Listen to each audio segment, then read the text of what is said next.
Buenos dias. How's everybody doing this morning? You know, I've really looked forward to addressing you this morning. When I first got the opportunity to do this keynote, I was talking with Ernest Bromley. And Ernest and I serve on several boards, so when he asked me would I do it, I said, of course. Then later I found out what he wanted me to talk about. Rebooting, and I thought, my God, he wants me to talk to their IT guys. I said, we've got a great bunch of IT guys, why me?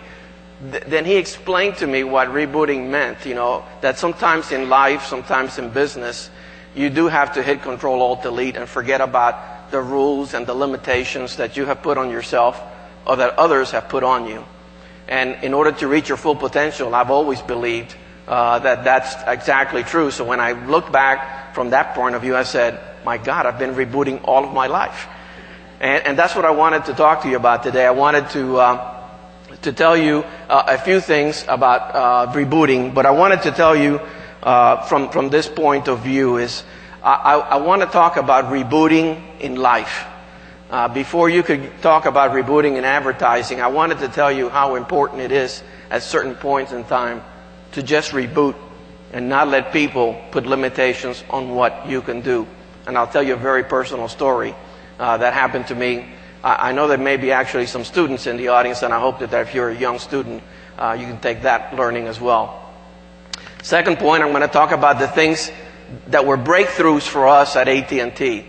And each of the ones that I'm going to talk about are significant breakthroughs in the industry. And the way that happened, when you look back in retrospect, is because we did hit Control-Alt-Delete and changed everything we knew about the business then to reinvent and to do things in a much better way for us, for our shareholders, and for our companies.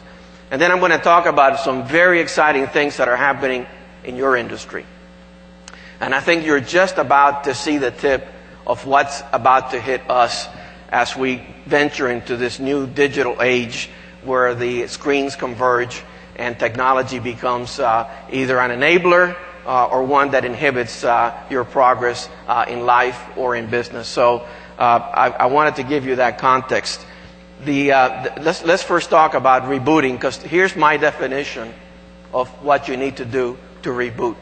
I think in life, you've got to learn, to unlearn, and relearn in order to reach your full potential.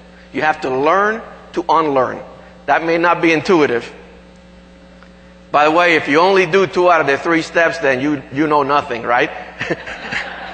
So you got to do all 3. You got to learn, unlearn, and then relearn. If you stop in the middle, you just don't learn everything and you know nothing.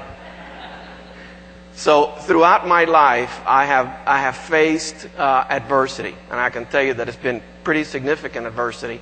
But I thought I would tell you first my personal story to help you understand how I had to unlearn things that I was taught. And if I had not done that, I guarantee you I would not be sitting here talking to you this morning. So why? It's because when I first got to this country, I did it in a very unusual way. Let me see if I can tell you a little bit about that story. This is actually, as Jay told you, I was born in Cuba. This is a picture of my mom, myself, my dad, and my young sister at the time at the beach in Varadero Beach in Cuba. It's one of the very nice beaches in Cuba. We had a very great life. You can see that I was eating ice cream there. The cone is gone, by the way. I still love strawberry ice cream. It's a flaw that I have. But I was really well off. We were well off. I was a part of a very large family. They spoiled me, and I was living an idyllic life in Cuba when we had the revolution. Then all of a sudden, we lost everything. You know, we started losing our freedom. We lost our house. We lost the business that my dad had. And things were beginning to get more concerning to him and to my mom at the time. And we decided to leave Cuba. Now, that's a really tough decision for anybody. Many of you have done that coming from other countries. But for us, when we got to the airport, we found out that my papers were the only ones that were in order at the time. I was 10 years old. So my dad had to make a decision at the time. Did he let me go ahead to the U.S.? Or did he keep me back and the whole family intact? And we would not know when we would be able to leave again. But he knew then that day that I could leave.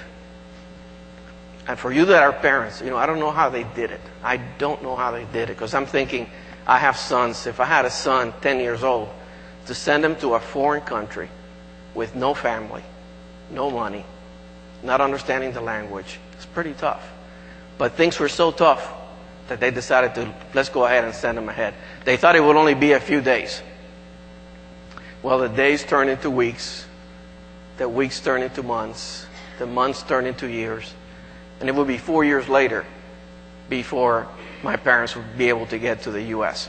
So I was here by myself those 4 years. I was very lucky that I had another immigrant family that took me in for like a sleepover that lasted 4 years. But see, when I got here, at the beginning, I thought, well, okay, Mom and Dad said a couple of days are gone by. I want to talk to them. I want to see my sister. That couldn't happen because the family I was with didn't have any money. Calls to Cuba were expensive. We couldn't even talk to my parents. That's pretty tough. So you get to a country, you don't know the language, you don't have any family, you don't have any money, you don't have anything. You've lost everything you had.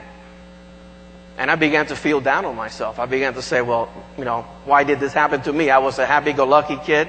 Why did this happen to me? Then I realized, whatever's happened to me doesn't matter. It's all about the future. It's what you do with the situation that you have. And throughout my high school years were very rough because, as you know, I came here at 10, 4 years by myself. Then when my parents came at 14, they were in real trouble. They had no money. They didn't know the language. I had to help them with English and everything going on. And so my high school years were devoted to getting the family together again. When I went through, this is actually a picture of what I looked like about the time. Had a lot more hair, and how does the hair move from the head to the mustache? I don't know, but so my high school years were very rough years, and not having a great command of the language, not having a family that had the financial capability to send me to college, I had a dream that I wanted to be an engineer. But when I went to talk to my high school counselor, he told me that all I could aspire to would be a mechanic. And I should be happy to be a mechanic. And that's what I should be settling for. I said, okay, I'm in a foreign country. This guy is supposed to know what he's doing. So I actually started going to be a mechanic. Part-time during school, I would go out. If you're familiar with Miami, George T. Baker Aviation School, I was going to be an aviation mechanic. And then my grandmother came from Cuba. And she said, that doesn't make any sense. My grandmother was a school teacher. And when she came from Cuba, it's customary for people to come to the house to welcome you when you came from Cuba.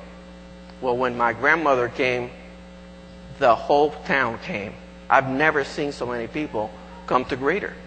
And I wonder, who are these people and why are they coming to see my grandmother? Well, you see, what they were coming to do was to thank her, because she was their teacher. And when they left Cuba, they left their homes, they left their cars. Castro took everything from them except what my grandmother gave them, their education. And she said, stay in school. And I did. So I did a Control-Alt-Delete on that counselor. And I said, you know what? No way.